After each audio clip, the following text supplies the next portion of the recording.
Hey, what's going on? I'm Ryan Stewman, President and CEO of Closer Capital, where we help entrepreneurs like you get access to the capital they need so that they can grow and scale their business. Today, I'm going to teach you a little bit about what I call family banking.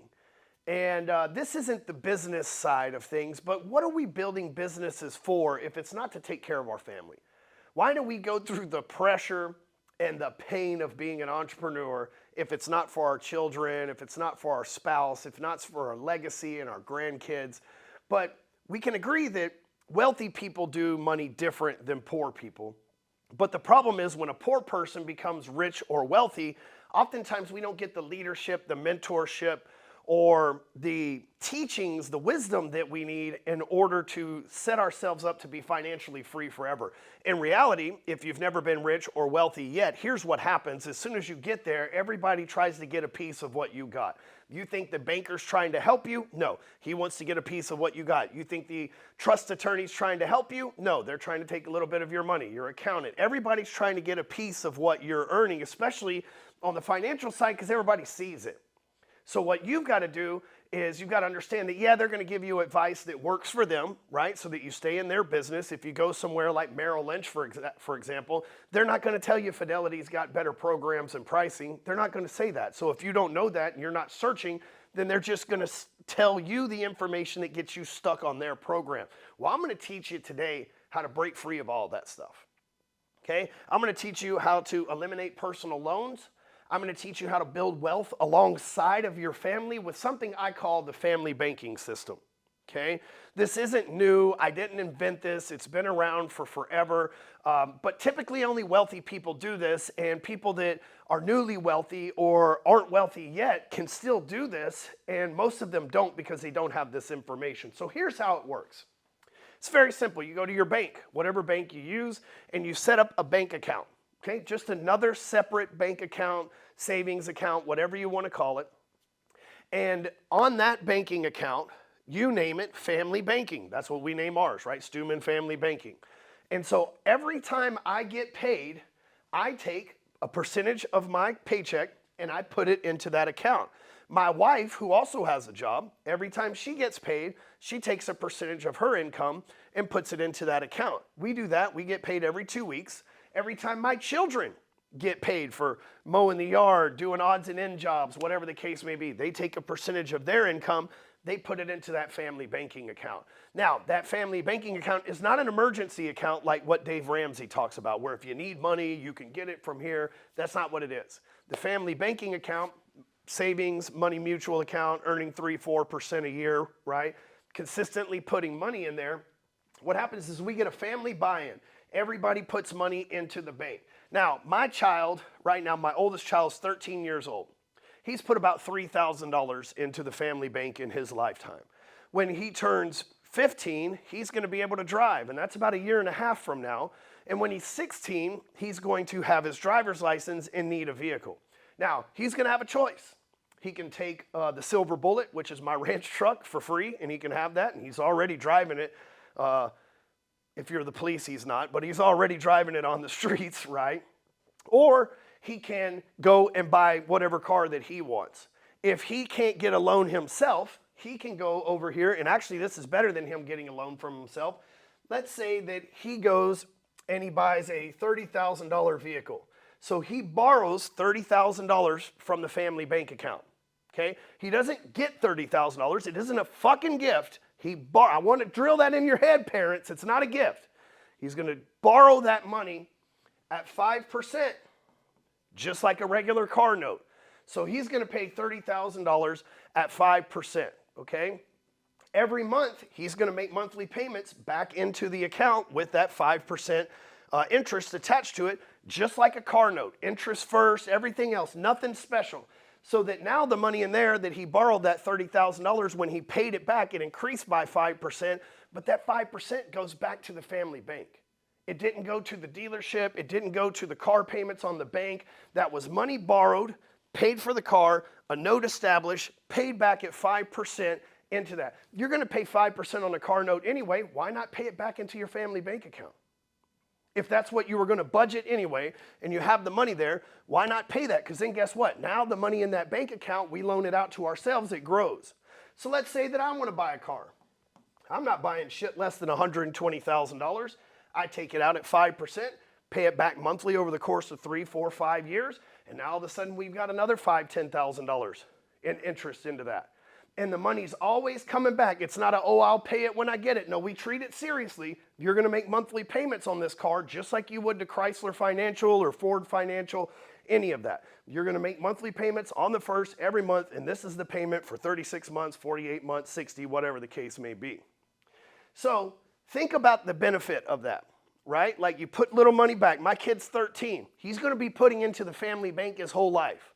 And then when he gets married, she's going to be putting into the family bank, or she won't get no money from it, right? This is how then guess what? I have 4 kids. Each of them are going to get married. There's going to be 8 people minimum putting into that family bank account every week, every 2 weeks, right? That's going to be the standard my kids set with their spouses. And I know you go, oh, well, you're just going to tell your kids and how? Yes, because guess what? Chances are the woman or the man or the women that they marry is not going to have the financial education that I do, so I'm setting them up to win, and when I die one day, they're still going to have a family bank account that their grandchildren, their great-grandchildren, and everybody can enjoy and use because we've been borrowing and paying back with interest. So how does that work? Okay, let's think about this. If you've got young children right now, and let's say that you commit to putting 10% back of every paycheck, you'll never miss 10%, by the way, of every paycheck that you get into the family bank account. And let's say that you make 60 grand a year, 50 grand a year, so you're putting $5,000 a year into the family bank account. And let's say that your wife makes 50 grand a year, so she puts 5 grand a year into the family bank account. Child 1 is 10 or 11, and he does odds and ends, and yes, you pay him for the odds and ends, but he's still creating the habit, or she's still creating the habit of putting 10% back, and that's $1,000 a year. She makes 10 grand a year. Next kid, you got 2 kids, that's what the average American family has, another $1,000 a year. That's 12 years, or $12,000 a year. Over the course of 10 years, that's 120 grand put into that family bank account.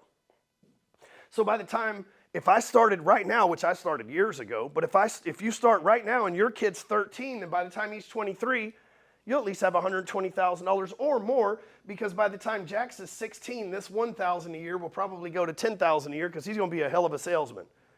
Right? But he's still going to have that habit. So is my next child. I have 4 kids, by the way, like I said. So after 10 years, $120,000.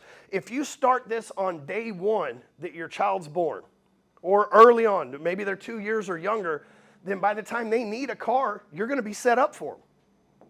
Now let's look at if you've got an adult child, okay?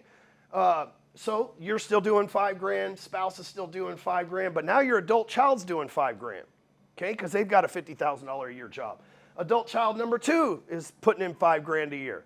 So now all of a sudden we got $20,000 a year, and in 10 years we got $200,000, which the previous 10 years, by the way, would be $320K that we've got in here over the course of 20 years. Okay, but it compounds as they get older, right? Then grandkids coming too. You've got your 5 grand, spouse's 5 grand, child 1's 5 grand, child 1's spouse 5 grand, child 2 5 grand, child 2 spouse 5 grand, great grandchild 1 1K, great grandchild 2 1K. That's $32,000 a year, $320,000 a year, or $640,000 after 30 years. And by the way, the average American doesn't make $50,000 a year, especially the type of people that watch this channel and follow financial stuff. You guys could probably increase that to $10,000, $15,000, $20,000 a year according to the salaries that you make if you use the 10% litmus test. Now, imagine if that was the case and you put your numbers into this at 10%, you have $1 million in 20 years, $1 million in 10 years, some of you guys. And then you're always, and by the way, as these grandchildren get up, they borrow money at 5% and pay it back. As these guys need houses, whatever, borrow money, 5%, pay it back. The more people you get buying into the family bank account, then first of all, be the less people borrowing from it because they will know what it took to contribute to it to get it there. And so they'll only borrow from it when it really matters, cars, houses, down payments, things of that nature, right? And let's say that you've got $640,000. That won't hardly buy you a house anywhere in America at this point. not for multiple people anyway. So maybe you only need the down payment. Down payment on a house is 5% in most cases. So you're looking at $32,000. So you could borrow the down payment from the family bank, $32,000. Now they're getting into a house with no money out of pocket, and they're just making payments, which is growing the account.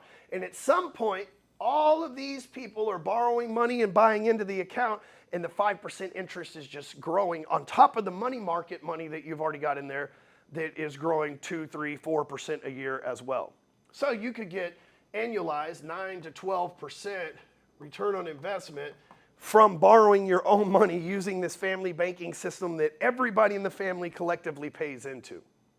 So here's the best news. It's cost you nothing.